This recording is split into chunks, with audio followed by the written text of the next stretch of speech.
Good morning and welcome to the Tuesday edition of Ellen White Speaks, where we share excerpts from the writings of author Ellen G. White. It is Tuesday, April 30th, 2024. This is Pastor Vince. It's already the last day of the month. This month just flew by, right? But we're thankful that the Lord woke us up this morning, started us on our way, and we're back together to study His Word, to draw closer to Him, to prepare for Jesus' second coming. We want to be found ready. Amen. So let's just go ahead and just jump right into our excerpt for today. We're still in the book, The Three Angels' Messages by Ellen G. White. The book is called The Three Angels' Messages, God's Proclamation for the Last Days. We are still in chapter 4, which concerns the third angel's message. And I will not reread the third angel's message today. I'll just remind you that the third angel's message can be found in Revelation 14, 9 through 12. The quote that I will share with you today focuses on that part of the passage which says, if anyone worships the beast. If anyone worships the beast. And this particular quote comes from The Great Controversy. I'll let you know more about The Great Controversy in just a minute, as far as the page numbers and things of that nature. But I'll just tell you right now that this comes from The Great Controversy, GC. And this particular quote is entitled, Prophecy Predicts a Restoration of the Beast's Power. She says, the prophecy of Revelation 13 declares that the power represented by the beast with lamb-like horns shall cause the earth and them which dwell therein to worship the papacy. They're symbolized by the beast like unto a leopard. The beast with two horns is also to say to them that dwell on the earth that they should make an image to the beast. And, furthermore, it is to command all, both small and great, rich and poor, free and bond, to receive the mark of the beast. Revelation 13, 11 through 16.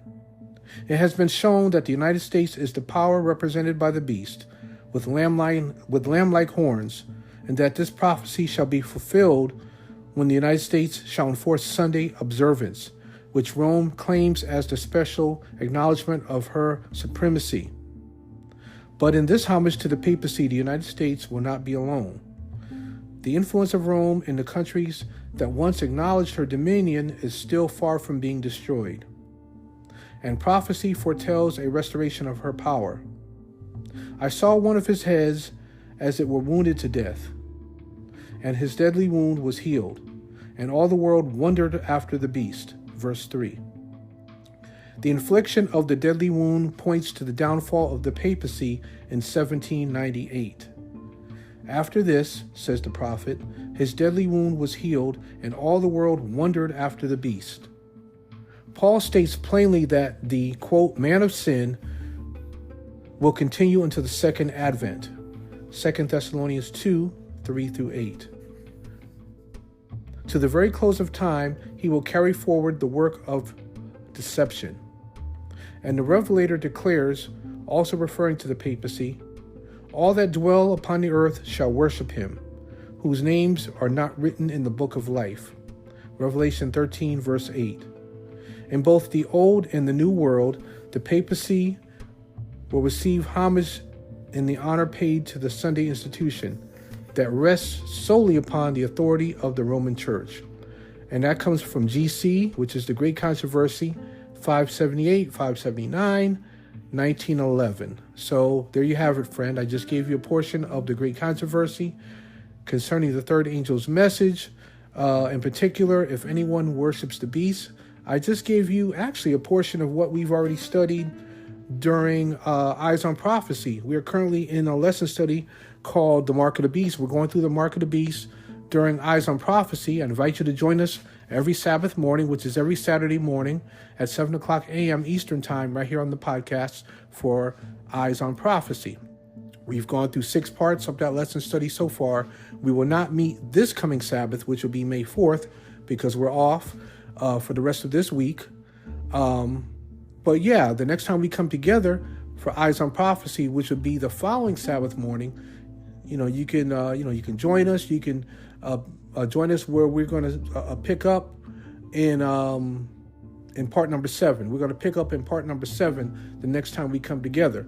But you're welcome to scroll back, look for Eyes on Prophecy, look for the program Eyes on Prophecy. You look for the subtitle, The Mark of the Beast. Look for parts 1 through 6, and that'll bring you up to speed with what we've covered so far. But yeah, we're trying to give you as much Bible prophecy as possible, even outside of Eyes on Prophecy. Well, because we only meet for Eyes on Prophecy once a week. We meet for 30 minutes, roughly, every week. But if you've been following us for quite some time, you'll know that, we've been covering some Bible prophecy now during Your Daily Manna. We're going through that lesson study right now called The Prophecy of Daniel 7. I've been giving you some also from this book, The Three Angels' Messages, which is also part of Bible prophecy because it concerns the three angels' messages found in Revelation 14, 6-12. So outside of the Eyes on Prophecy program, you're getting some other teachings on Bible prophecy during Your Daily Manna and Ellen White Speaks. So just a reminder that we are off for the rest of this week. We will not meet anymore the rest of this week for Ellen White Speaks. We will return next Monday, May 6th, for another edition of Ellen White Speaks. So until next Monday, have a blessed rest of your week. I invite you to get caught up on some episodes of Eyes on Prophecy, Your Daily Manna, Ellen White Speaks, until we return next Monday by God's grace. So until then, be blessed. May the Lord be with you.